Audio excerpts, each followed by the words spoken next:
R K विज्ञान college में आपका स्वागत है। हम पढ़ रहे हैं BSc zoology first year, paper number 2, cell biology and genetics. Cell biology हमने स्टार्ट किया है सेक्शन ए। इसके हमने इंट्रोडक्शन टू सेल के अंदर हमने पढ़ा सेल के बारे में, सेल थ्योरी के बारे में पढ़ा, और आज हम पढ़ने जा रहे हैं वायरस के बारे में। वायरस क्या है?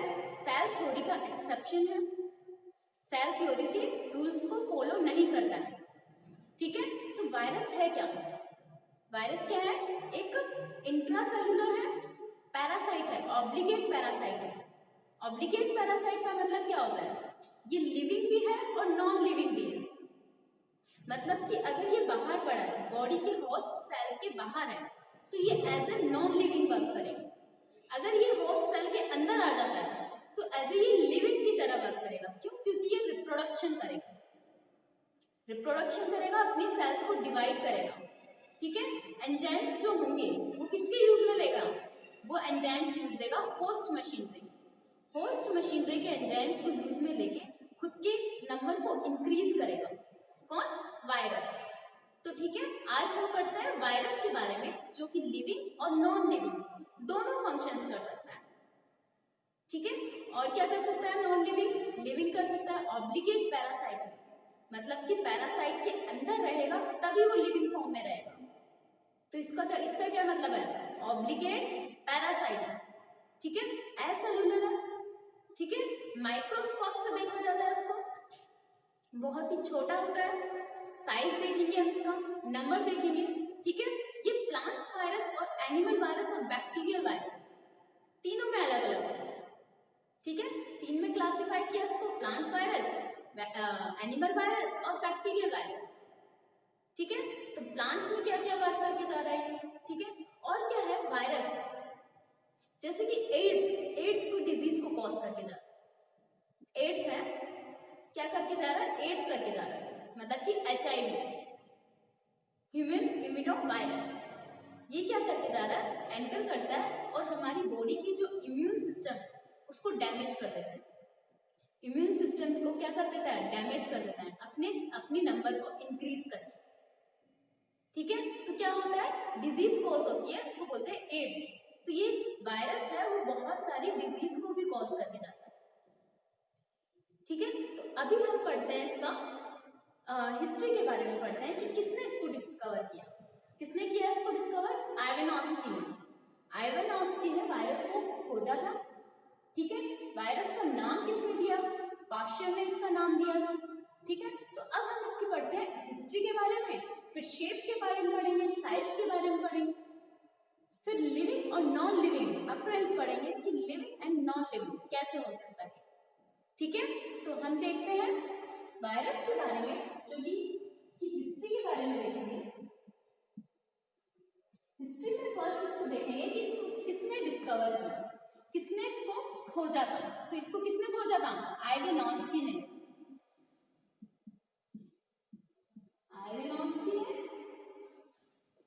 आइवानोस्की ने किसको डिस्कवर किया? वायरस को डिस्कवर किया था। किसने किया था? आइवानोस्की ने 1952 में वायरस को खोजा।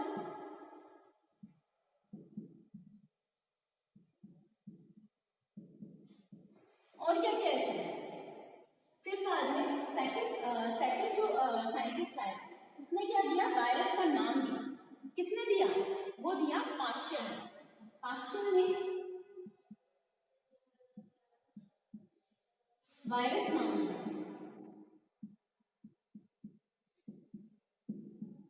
पाश्चर ने क्या दिया? वायरस नाम दिया। अब कौन आया? अब आया स्टैनले। स्टैनले ने क्या किया? इसको क्रिस्टलाइज किया। क्रिस्टलाइज का मतलब क्या होता है? क्रिस्टलाइजेशन हम नॉन लिविंग थिंग्स का करते हैं, जिसके अंदर बहुत सारे वायरस को लेके और एक ग्रुप बना देते हैं, क्रिस्टलाइज कर देते हैं, इसका मल्टीमर फॉर्म में कर देते हैं इसको।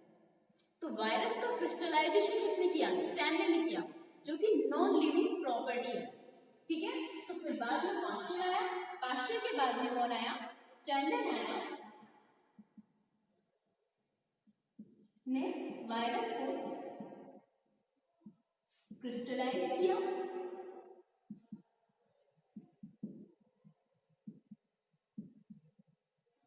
वायरस को क्या किया, क्रिस्टलाइज किया, ठीक है।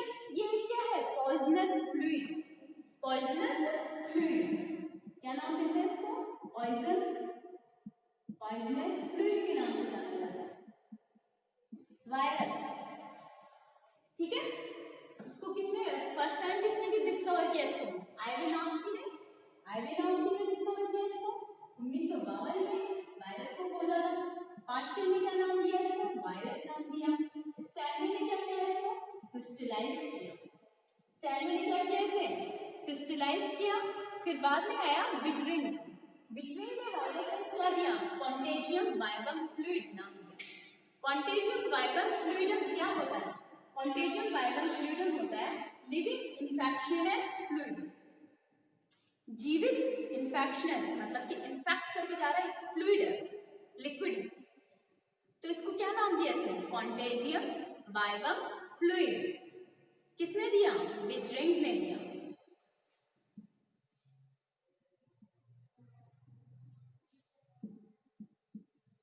कॉन्टेजियम वाइवम फ्लूइड नाम दिया, ठीक है।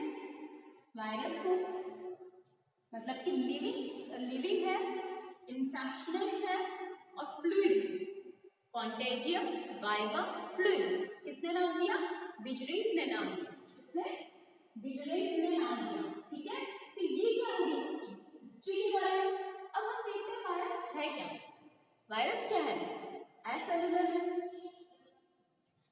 सेल्स के अंदर प्रेजेंट एक सेल है, ठीक है। और क्या है, इंट्रासेलुलर पैरासाइट, इंट्रासेलुलर पैरासाइट किसे बोल रहे हैं, सेल के अंदर ही जीवित रहता है ये, मतलब कि ऑब्लिगेट पैरासाइट।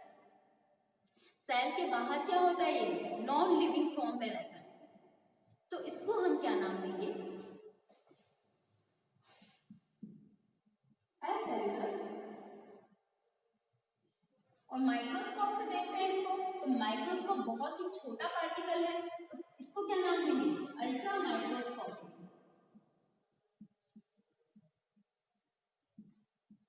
किससे देखा है इसको, माइक्रोस्कोप से देखा है। एसेलुलर है, लिविंग और नॉन लिविंग दोनों रहता है, जीवित और मृत दोनों रहता है, लिविंग और नॉन लिविंग दोनों स्टेट में रहता है,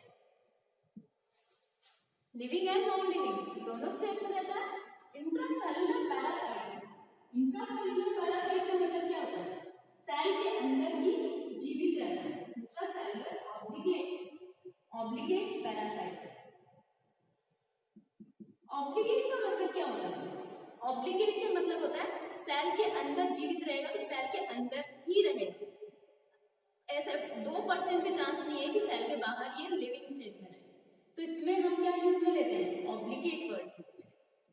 तो ये है इंट्रासेलुलर, सेल के अंदर पैरासाइट, सेल के अंदर पैरासाइट की फॉर्म में रहता है, कौन, वायरस, ठीक है। तो ये है एसेलुलर, अल्ट्रा माइक्रोस्कोपिक बहुत ही छोटा है, जीवित और नॉन जीवित मतलब कि मृत दोनों स्टेज में रहता है, इंट्रासेलुलर ऑब्लिगेट पैरासाइट की फॉर्म में रहता है, और किसका बना होता है, यह न्यूक्लियोप्रोटीन का बना होता है, किसका बना होता है, न्यूक्लियोप्रोटीन का बना होता है।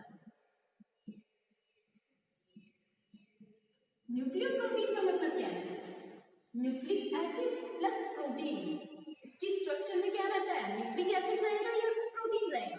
न्यूक्लिक एसिड में क्या बोल सकते हैं, डीएनए आरएनए, और प्रोटीन रहेगा, प्रोटीन की कोड प्रेजेंट रहेगी, जिसको हम कोर बोलेंगे, ठीक है। वो कोर किसकी बात, कोर को हमने क्या बोला, कैप्सिड, जो कि स्मॉल स्मॉल कैप्सोमियर से मिलकर बनी रहेगी, इसकी स्ट्रक्चर के बारे में देखेंगे, ठीक है। तो ये किससे मिलकर बना है, न्यूक्लियोप्रोटीन से मिलकर बना है, एसेलुलर है, अल्ट्रा माइक्रोस्कोपिक है, लिविंग और नॉन लिविंग दोनों फॉर्म में रह सकता है, इंट्रासेलुलर ऑब्लिगेट पैरासाइट रहता है, ठीक है। और क्या है ये, और है ये प्रिमिटिव है,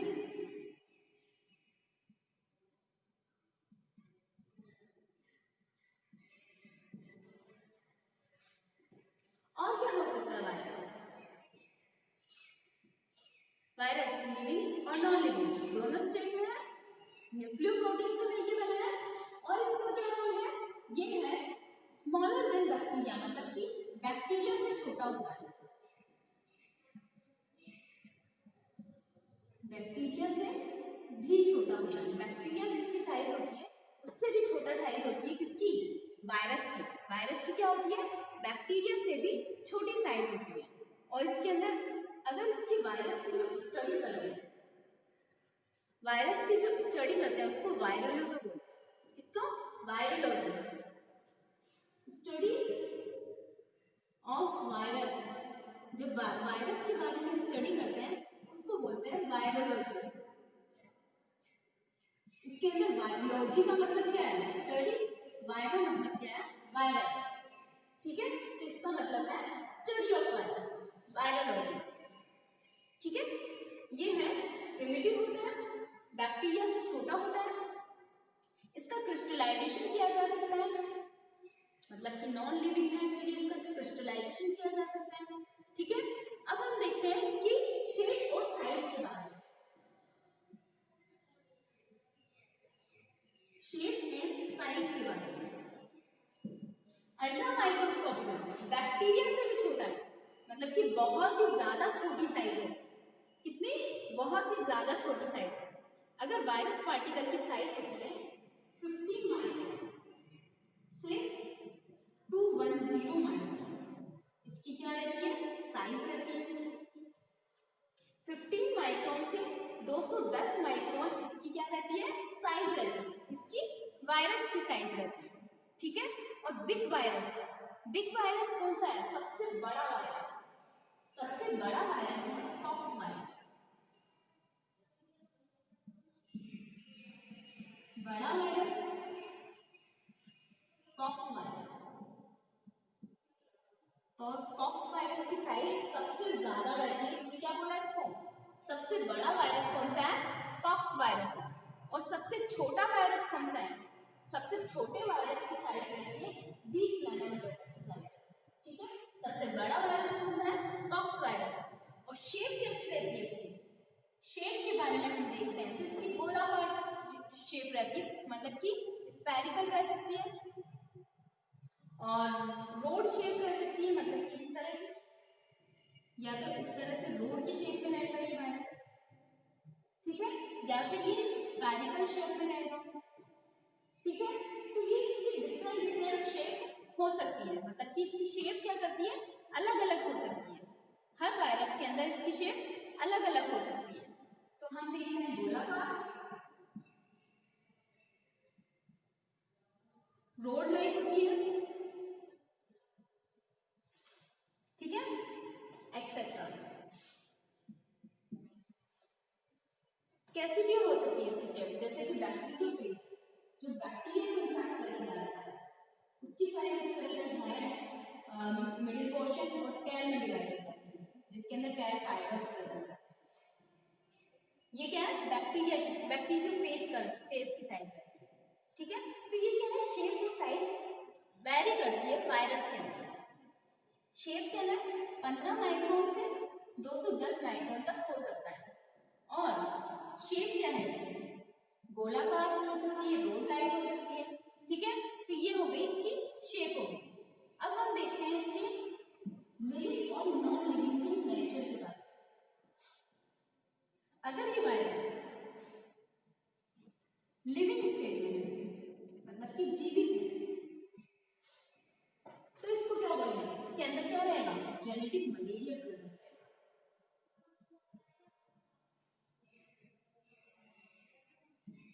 वायरस साइंटिस्ट ने खोजा कि वायरस में लिविंग है या नॉन लिविंग है, हम देखते हैं, ठीक है।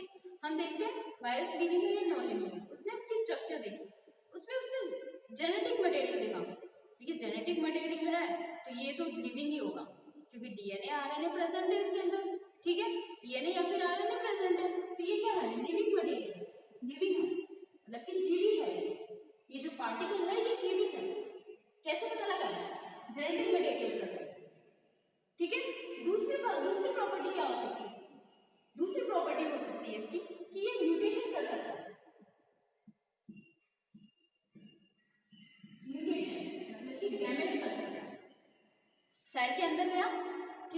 सेल को सेल की जो सेलुलर जो है ना क्रोमोसोम्स का जो डीएनए है उसके अंदर डैमेज कर दिया, तो इसके अंदर क्या है, इसके अंदर म्यूटेशन या फिर डिजीज को कॉज करने की एबिलिटी है, ये डिजीज को कॉज कर सकता है, बीमारी कॉज कर सकता है, ठीक है। तो ये किसका रोल हो गया, नहीं, फिर तो इसमें बोल रहे कि नहीं ये तो लिविंग है, क्यों, क्योंकि इसमें म्यूटेशन की कैपेबिलिटी है, म्यूटेशन कर सकता है ये, ठीक है।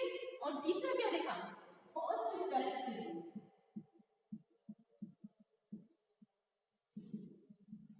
होस्ट स्पेसिफिसिटी में क्या है, मतलब कि एक पर्टिकुलर वायरस है, इस तरह का वायरस है, मतलब कि बैक्टीरियोफेज है जो कि बैक्टीरिया के अंदर ही इन्फेक्ट करके जा रहा है, फंजाई में इन्फेक्ट नहीं कर रहा, बैक्टीरिया के अंदर इन्फेक्ट करके जा रहा है, तो ये क्या है, जो पर्टिकुलर वायरस है वो पर्टिकुलर होस्ट के अंदर इन्फेक्ट करके जा रहा है।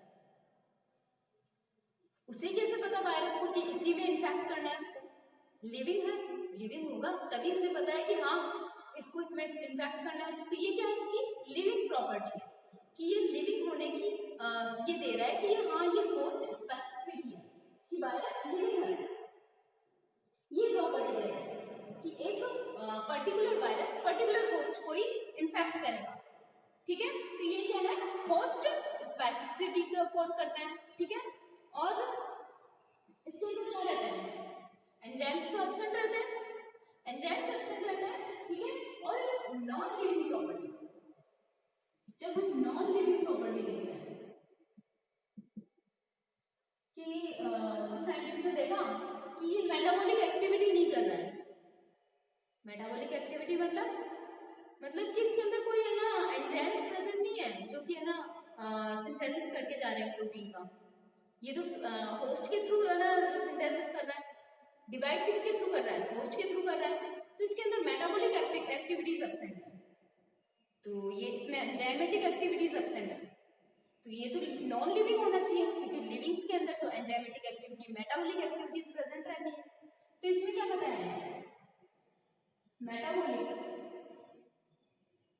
एक्टिविटीज क्या है, एब्सेंट हो गई, तो ये क्या हो गया, नॉन लिविंग के स्टेट में, इसके अंदर आ गया नॉन लिविंग के स्टेट में आ गया, अगर ये नॉन लिविंग है तो ये क्या हो गया, मेटाबॉलिक एक्टिविटीज को शो कर रहा है, मेटाबॉलिक एक्टिविटीज इसके अंदर एब्सेंट हो,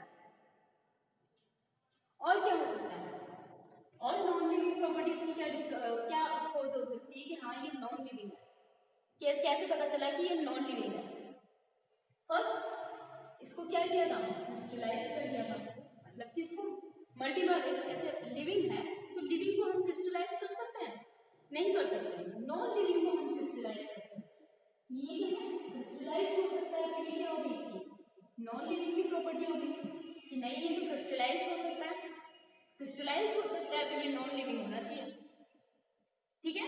तो ये क्या है, लिविंग और नॉन लिविंग की प्रॉपर्टी है, ठीक है। एंजाइम सिंथेसिस, जो एंजाइम्स का सिंथेसिस हो रहा है, मेटाबॉलिक एक्टिविटीज, एंजाइम्स का सिंथेसिस हो रहा है, वो किसके थ्रू हो रहा है, होस्ट के थ्रू हो रहा है, अगर वो बाहर वायरस पड़ा है उसके अंदर एंजाइम सिंथेसिस हो रहा है, नहीं, वो तो लिविंग नॉन लिविंग स्टेट में है, जीवित नहीं है, वो होस्ट के अंदर जाएगा तभी जीवित रहेगा, तो इसमें क्या है, ये एंजाइमेटिक एक्टिविटीज को शो कर रहा है, नहीं कर रहा है, तो ये क्या हो गया, नॉन लिविंग स्टेट में हो गया, ठीक है, और क्रिस्टलाइज नहीं कर पा रहा है ये, ठीक है। तो ये क्या है, इसकी लिविंग और नॉन लिविंग की प्रॉपर्टीज है कि कौन लिविंग कोई प्रॉपर्टी है जो कि लिविंग स्टेट में है, लिविंग बैक्टीरिया के अंदर, लिविंग के अंदर होना चाहिए, एक लिविंग ऑर्गेनिज्म में होना चाहिए, ठीक है, वो उसके अंदर प्रेजेंट है, और कुछ ऐसे हैं जो कि हाँ नॉन लिविंग के अंदर होना चाहिए, वो भी इसके अंदर प्रेजेंट दिखाई दिए, तो साइंटिस्ट ने क्या बताया कि ये लिविंग में भी रह सकता है और नॉन लिविंग में भी रह सकता है, अगर ये होस्ट के बाहर रहेगा तो नॉन लिविंग रहेगा, होस्ट के अंदर आ गया तो ये लिविंग स्टेट में आ जाएगा, क्यों, क्योंकि ये रिप्रोडक्शन कर सकता है, क्या कर सकता है, रिप्रोडक्शन कर सकता है, तो ठीक है, ये क्या है, वायरस की कुछ प्रॉपर्टीज के बारे में, ठीक है। इसके अंदर अगर टेम्परेचर बढ़ा देते हैं, 90 डिग्री से ज्यादा टेम्परेचर कर देते हैं, तो वायरस क्या हो जाएगा, इनएक्टिव हो जाएगा, उसका कोई रोल नहीं रहेगा, वो इनएक्टिव स्टेट में रहेगा, तो ये क्या है, वायरस के बारे में कुछ बेसिक स्ट्रक्चर्स के बारे में हमने पढ़ा। अब हम क्या देखते हैं, वायरस की स्ट्रक्चर कैसे है, उसका क्लासिफिकेशन कैसा है, देखते हैं वायरस के बारे में।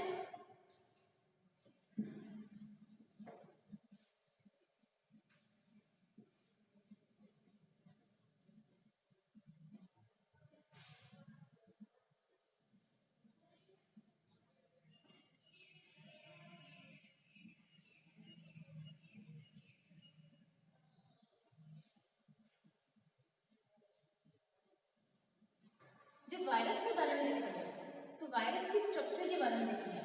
तो वायरस की स्ट्रक्चर कैसी होती है? इस तरह से कोई वायरस की स्ट्रक्चर है जिसके अंदर क्या है, बाहर की जो लेयर है न्यूक्लियोप्रोटीन से मिलकर बना होता है वायरस। इसके अंदर जो बाहर की लेयर है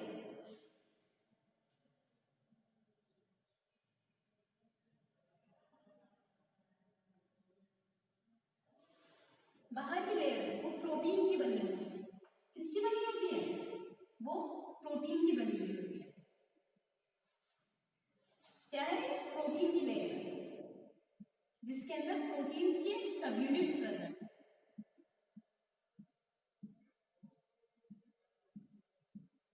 इस तरह से प्रोटीन की सब यूनिट्स प्रेजेंट है इसके अंदर। तो बाहर क्या है? प्रोटीन की कोट प्रेजेंट है वायरस के स्ट्रक्चर के अंदर। तो इसको क्या बोला? कैप्सिड बोला।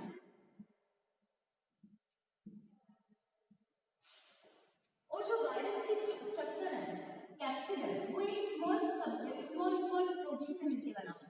मतलब किसकी? स्मॉल जो प्रोटीन्स है कैप्सोमियर से मिलकर बना हुआ है। कैप्सोमियर से मिलकर बना हुआ है। कैप्सोमियर क्या है? Unit of capsid.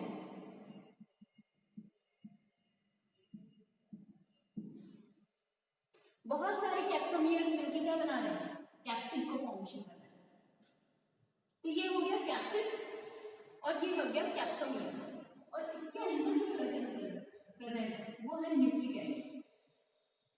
अब ये न्यूक्लिक एसिड है,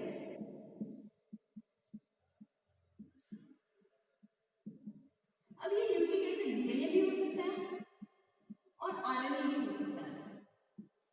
डीएनए में भी डबल स्ट्रैंडेड भी हो सकता है और सिंगल स्ट्रैंडेड भी हो सकता है। आरएनए में सिंगल स्ट्रैंडेड भी हो सकता है और डबल स्ट्रैंडेड भी हो सकता है। तो ये इस तरह से न्यूक्लिक एसिड के बेसिस पे भी वायरस को क्लासिफाई किया जाता है, डिफाइन किया जाता है। ठीक है। इसके अंदर कोट प्रेजेंट रहते हैं वायरस के, जो कि क्या होती है? प्रोटीन, कार्बोहाइड्रेट और लिपिड्स से मिलकर बनी होती है, जिसको बोलते हैं पैप्लोमेयर। तो ये क्या है? बेसिक वायरस की स्ट्रक्चर। वायरस की स्ट्रक्चर है न्यूक्लियोप्रोटीन है, प्रोटीन्स प्लस न्यूक्लिक एसिड से मिलकर बना हुआ है। ठीक है। अब हम देखते हैं कि इसको क्लासिफाई कैसे किया। न्यूक्लिक एसिड के बेसिस पे किया। डीएनए आरएनए वगैरह प्रेजेंट है इसमें। ठीक है। जैसे कि एग्जांपल के तौर पर देखते हैं double stranded DNA. Double stranded DNA किसी कौन सा वायरस में प्रेजेंट रहेगा? पॉक्स वायरस में। तो ये सब ऐसे वायरस है, अलग अलग वायरस है जिसके अंदर किसी के अंदर डबल स्ट्रैंडेड डीएनए प्रेजेंट है, किसी के अंदर सिंगल स्ट्रैंडेड डीएनए प्रेजेंट है, किसी के अंदर क्या है? डबल स्ट्रैंडेड आरएनए प्रेजेंट है, किसी के अंदर क्या है? Double stranded single stranded RNA present है। तो इस तरह से क्या है? ये डिफाइन है। अब इसमें क्या है? पॉक्स वायरस हो सकता है, स्मॉल वायरस हो सकता है, और भी वायरस हो सकता है जिसके ऊपर क्या है? डबल स्ट्रैंडेड डीएनए प्रेजेंट है। और क्या होगा? सिंगल स्ट्रैंडेड डीएनए, मतलब कि सिंगल फॉर्म में प्रेजेंट है, वो हो सकता है पॉलीफेज वायरस। पॉलीफेज वायरस में क्या होता है? सिंगल स्ट्रैंडेड डीएनए प्रेजेंट रहता है। ठीक है। और कौन सा हो सकता है? 5174 के अंदर सिंगल स्ट्रैंडेड डीएनए प्रेजेंट होता है। ठीक है। तो इस तरह से क्या है? ये डिफाइंड फॉर्म में रहते हैं कि कौन सी किसके अंदर प्रेजेंट है। ठीक है। और इसमें डबल स्ट्रैंडेड आरएनए है, न्यू वायरस हो सकता है, सिंगल स्ट्रैंडेड आरएनए में टोबैको मोज़ाइक वायरस हो सकता है। तो ये क्या है? बहुत सारे वायरस हैं डीएनए और आरएनए के बेसिस पे, सिंगल स्ट्रैंडेड और डबल स्ट्रैंडेड के बेसिस पे, ठीक है। तो ये हो गया इसका क्लासिफिकेशन किसके बेसिस पे, न्यूक्लिक एसिड के बेसिस पे। अब हम देखते हैं कि क्लासिफिकेशन बेस्ड ऑन इन्फेक्शन, अगर वो प्लांट वायरस को इन्फेक्ट करके जा रहा है,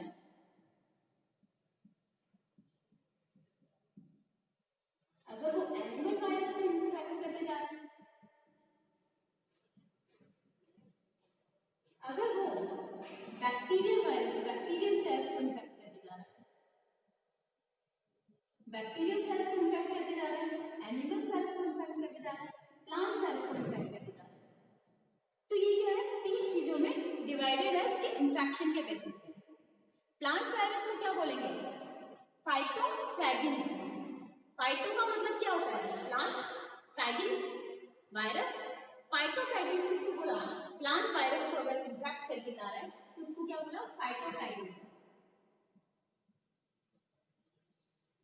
फाइटोफैगिन्स। एनिमल्स वायरस को जूफैगिन, ठीक है। और बैक्टीरियल वायरस को क्या बोलेंगे, फैगिन्स।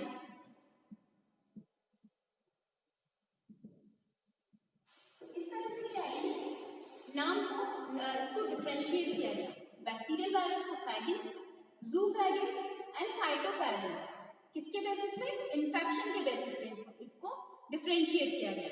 अगर बैक्टीरियल, जो बैक्टीरियल वायरस है, बैक्टीरियल वायरस है उसको यहाँ पे माइक्रो ऑर्गेनिज्म, माइक्रोब सेल्स को इन्फेक्ट करके जा रहा है, अगर इसके अंदर बैक्टीरियल सेल को इन्फेक्ट करके जा रहा है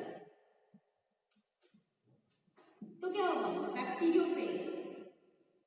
क्या होगा, बैक्टीरियोफेज। बैक्टीरियोफेज किसको बोलेंगे, जो कि बैक्टीरियल सेल्स, जो वायरस बैक्टीरियल सेल्स को इन्फेक्ट करके जा रहा है उसको क्या बोला, बैक्टीरियोफेज। और जो वायरस ई कोलाई को इन्फेक्ट करके जा रहा है, ई कोलाई बैक्टीरिया को इन्फेक्ट करके जा रहा है उसको बोलेंगे पॉलीफेज। पॉलीफेज किसको बोला, जो कि ई कोलाई सेल्स को इन्फेक्ट करके जा रहा है, ठीक है। और जो फंजाई को इन्फेक्ट करके जा रहा है, फंजाई को क्या बोलते हैं, माइकोफेज। तो इस तरह से क्या है, ये डिफरेंशिएट है, क्लासिफाई किया गया कि बैक्टीरियोफेज, कॉलीफेज, माइकोफेज, एल्गी को इन्फेक्ट करके जा रहा है तो फाइटोफेज, एल्गी को इन्फेक्ट करके जा रहा है तो क्या होगा, फाइटोफेज। तो इस तरह से क्या है, इसका अलग अलग नाम दिया गया है कि किसको अगर इन्फेक्ट करके जा रहा है उसके बेसिस पे, इन्फेक्शन के बेसिस पे, वायरस बैक्टीरिया को इन्फेक्ट करके जा रहा है तो बैक्टीरियोफेज बोलेंगे, ई कोलाई को पॉलीफेज, फंजाई को माइकोफेज और एल्गी को फाइकोफेज। प्लांट को इन्फेक्ट करके जा रहा है फाइटोफैगिन, एनिमल को जूफैगिन एंड माइक्रोब्स को फैगिन। इस तरह से क्या है, वायरस का क्लासिफिकेशन होता है। अब हम देखते हैं कि वायरस का नॉमेनक्लेचर किस तरह से हुआ है, किस तरह से नाम दिया गया है इसको, वायरस के नाम दिए गए, पॉक्स वायरस कैसे नाम दिया गया है इस तरह से, ठीक है। तो वो उसका नॉमेनक्लेचर किस तरह से हुआ, ये स्ट्रक्चर अभी हम रहने देते हैं, ठीक है। अब हम देखते हैं कि इसका नॉमेनक्लेचर कैसे हुआ, किसके बेसिस पे नॉमेनक्लेचर किया गया इसको,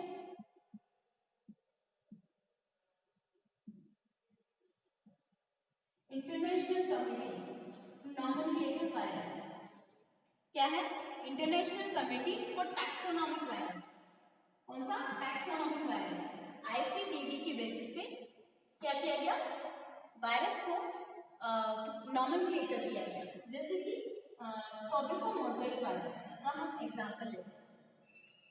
टोबैको मोज़ाइक वायरस में R डिवाइडेड बाय 1, ठीक है, और क्या लिखा है 2/5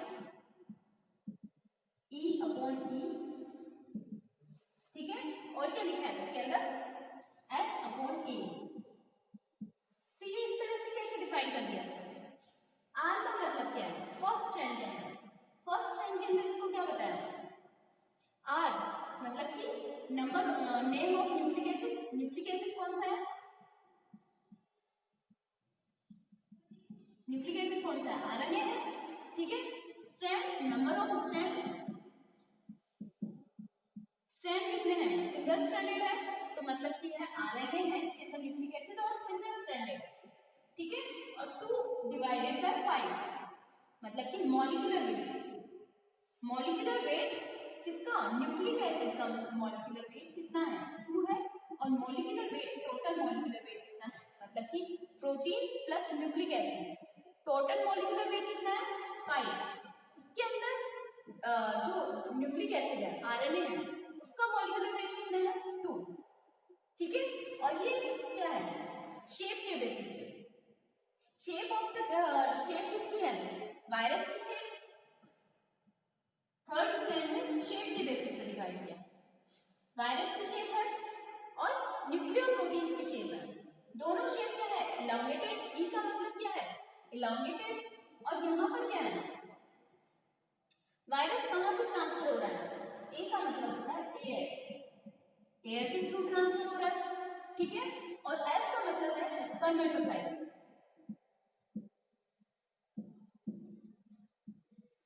स्पर्मेटोसाइट मतलब कि होस्ट, इसके अंदर तो होस्ट बताएंगे, होस्ट मतलब अपॉन ट्रांसमिशन।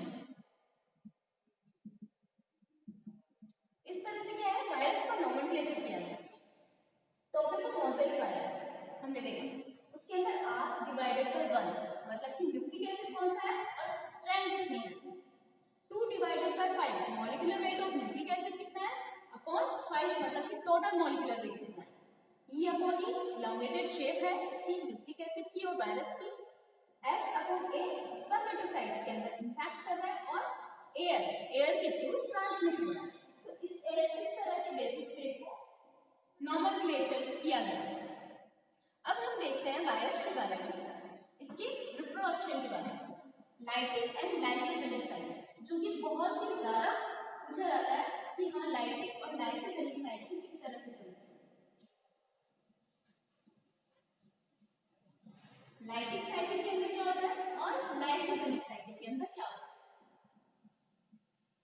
ठीक है। 2 साइकिल चलती है रिप्रोडक्शन के अंदर वायरस के अंदर। फर्स्ट है लाइटिक साइकिल और सेकंड है लाइसोजेनिक साइकिल।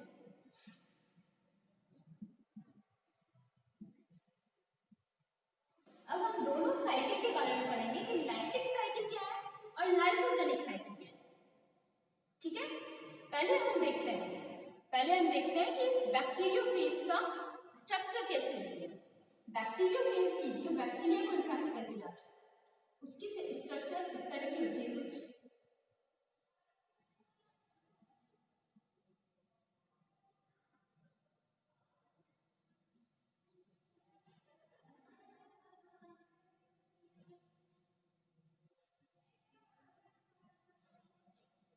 ठीक है।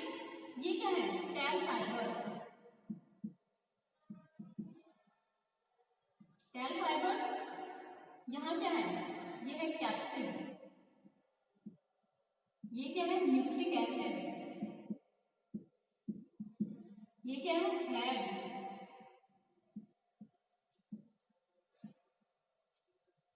मिडिल पोर्शन है, ये क्या है? बेस। ये क्या है? बैक्टीरियोफेज का डायग्राम है। इसके अंदर क्या होता है कि इन्फेक्शन मतलब किसी इन्फेक्ट कैसे कर रही है, होस्ट के अंदर कैसे जा रहा है। तो सबसे पहले ये क्या करेगा? सबसे पहले ये इन्फेक्शन करेगा। इन्फेक्शन मतलब ये बैक्टीरिया वायरस है, बैक्टीरिया के ऊपर जाके इन्फेक्ट करेगा। ये बैक्टीरिया सेल है, इसके ऊपर क्या हो गया? वायरस हो गया, वो आके अटैच है, ठीक है। दूसरा क्या करेगा? सेकंड स्टेप क्या होगी? ट्रांसफर। ट्रांसफर मतलब कि अपने जेनेटिक मटेरियल को उसके अंदर ट्रांसफर कर देगा। ट्रांसफर करने के बाद में क्या करेगा? थर्ड होगा रेप्लिकेशन, मतलब कि खुद के नंबर को इंक्रीज करेगा। क्या करेगा? ये खुद के नंबर को इंक्रीज करेगा। जो होस्ट का जो सेल ऑर्गेनो क्रोमोसोम है उसको रिप्रेजेंट करके क्या करेगा? खुद के सेल्स को मतलब मतलब कि होस्ट मशीनरी जो भी होंगे, एंजाइम्स वगैरह होंगे, उनको यूज करके खुद के नंबर को इंक्रीज करेगा। इंक्रीज करने के बाद में क्या होगा, प्रोटीन कोट बनाएगा और न्यूक्लिक एसिड बनाएगा और क्या होगा, सेल के बाहर आ जाएगा।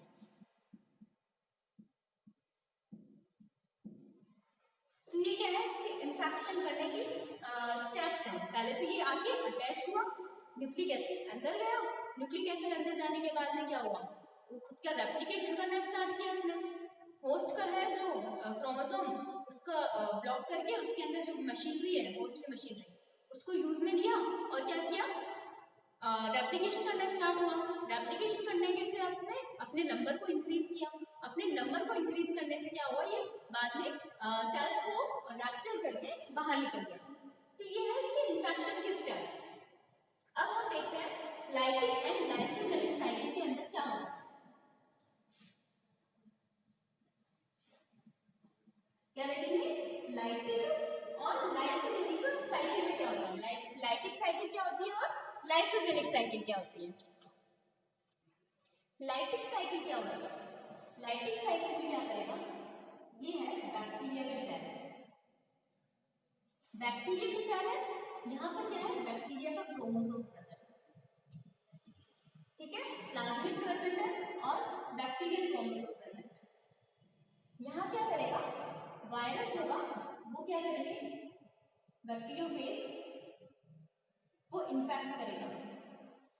इन्फेक्ट करने के बाद में क्या करेगा, ये इन्फेक्ट करने के बाद में जो सेल है उसके अंदर प्रोटीन की कोट है वो तो बाहर ही रह जाएगी और जो डीएनए है, न्यूक्लिक एसिड, वो अंदर आ जाएगा। और ये क्या है, वायरस किसका है, बैक्टीरिया का वायरस है। ये क्या है, bacterial virus.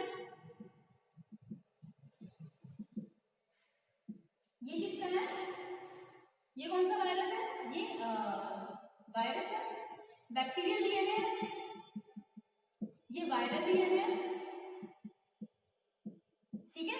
Viral DNA enter हो गया। अब एंटर होने के बाद भी क्या करेगा, होस्ट की मशीनरी मतलब कि होस्ट के जो एंजाइम्स हैं उनको यूज करके क्या बनाएगा, खुद को रेप्लिकेट करेगा, बहुत सारे वायरस के डीएनए बना लेगा। फिर बाद में क्या करेगा, वायरस के डीएनए तो इसने बनाए लिए, ठीक है, और वायरस के फिर प्रोटीन कोड का फॉर्मेशन करेगा। फिर बाद में क्या होगा, ये वायरस के जो डीएनए है उसको इसके अंदर असेंबल करेगा, ठीक है, असेंबल करेगा। असेंबल करने के बाद में क्या होगा, ये बैक्टीरिया है, इसके अंदर वायरस है, वायरस का डीएनए आ गया, ये एक बैक्टीरिया है, वायरस है, वायरस का डीएनए आ गया। फिर बाद में क्या करेगा, ये बैक्टीरिया की सेल है उसको क्या करेगा, रैप्चर कर देगा, मतलब कि उसकी सेल्स को तोड़ के बाहर निकल जाएगा। बहुत सारे वायरस निकल गए, इसने क्या कर दिया, अपने नंबर को इंक्रीज कर लिया। क्या किया, इसने अपने नंबर को इंक्रीज कर लिया। तो ये क्या है, लाइटिक साइकिल, बैक्टीरियल सेल्स को लाइसिस करके ये बाहर निकल गया, खुद के नंबर एंटर किया, खुद के नंबर को इंक्रीज किया और क्या हुआ, लाइसिस करके बाहर निकल गया। तो ये क्या हो गई, लाइटिक साइकिल। अब दूसरा हम देखते हैं लाइसोजेनिक साइकिल। लाइसोजेनिक साइकिल में क्या होता है, ये बैक्टीरियल सेल है, इसमें क्या करेगा, वायरस है वो इन्फेक्ट किया, ये है बैक्टीरिया का वायरस का डीएनए, ये क्या है, बैक्टीरिया का डीएनए। अब क्या होगा, जो वायरस डीएनए, वायरस डीएनए को हम ग्रीन पेन से डिनोट कर देते हैं, ये है वायरस का डीएनए, ठीक है। अब ये वायरस का डीएनए और ये है बैक्टीरिया का डीएनए। अब क्या होगा, ये बैक्टीरिया का डीएनए है और ये वायरस का डीएनए इसके अंदर आ गया, प्रोटीन कोड कहाँ रह गया, प्रोटीन कोड बाहर है। अब क्या हुआ, जो ये वायरस का डीएनए है वो बैक्टीरिया से जाके फ्यूज कर जाएगा, क्या कर जाएगा, बैक्टीरिया का डीएनए है और यहां से वायरस का डीएनए क्या कर गया, फ्यूज कर गया।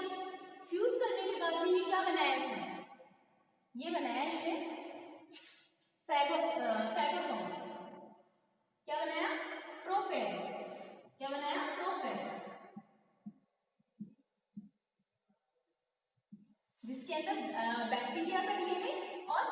डीएनए, दोनों क्या हो गए, कंबाइन हो गए। अब क्या हुआ, बैक्टीरिया ने रेप्लिकेट किया, बैक्टीरिया ने रेप्लिकेट किया, रेप्लिकेट किया तो खुद के क्या है, नंबर को इंक्रीज किया डीएनए के। ये क्या है, इसके साथ साथ में क्या है, वायरस का नंबर भी इंक्रीज हो रहा है, वायरस डीएनए का भी। और क्या हुआ, डॉटर सेल्स बनाई,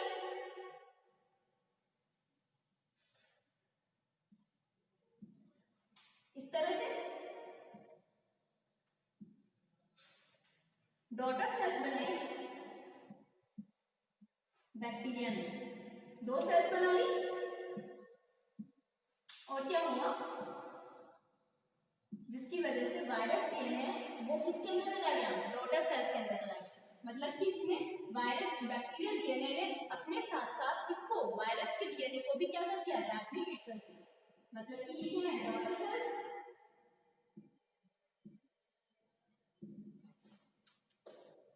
मतलब कि नेक्स्ट जनरेशन के अंदर चला गया। खुद के डीएनए को रेप्लिकेट करता करता क्या किया इसने, वायरस के डीएनए को भी रेप्लिकेट किया। रेप्लिकेट करने के बाद भी क्या किया, डिवीजन किया, डिवीजन करके डॉटर सेल्स बनाई, इसके अंदर क्या हो गया, वायरस सेल्स भी आ गया। तो क्या हो गया, वायरस सेल्स ट्रांसमिट हो गया, ठीक है, वायरस सेल्स का नंबर इंक्रीज हो गया, ठीक है। तो क्या हो गया, ये रेप्लिकेशन हो गया इसका। इस तरह से क्या होगा, ये क्या होती है, लाइसोजेनिक साइकिल। क्या होती है, लाइसोजेनिक साइकिल, जिसके अंदर सेल, जो बैक्टीरियल सेल है उसका लाइसिस नहीं होता है, वो ऐसे ट्रांसफर हो जाती है किसमें, उसके डॉटर सेल्स में, उसका नंबर अपने आप इंक्रीज हो जाता है। क्यों, क्योंकि वो ना होस्ट क्रोमोसोम से जाके बाइंड कर जाती है और रेप्लिकेट करता है, तो वो उसका नंबर भी इंक्रीज हो जाता है, ठीक है। तो ये हो गई लाइटिक और लाइसोजेनिक साइकिल, किसकी, वायरस की, ठीक है। तो आज ये वायरस कंप्लीट हुआ, ठीक है, थैंक यू।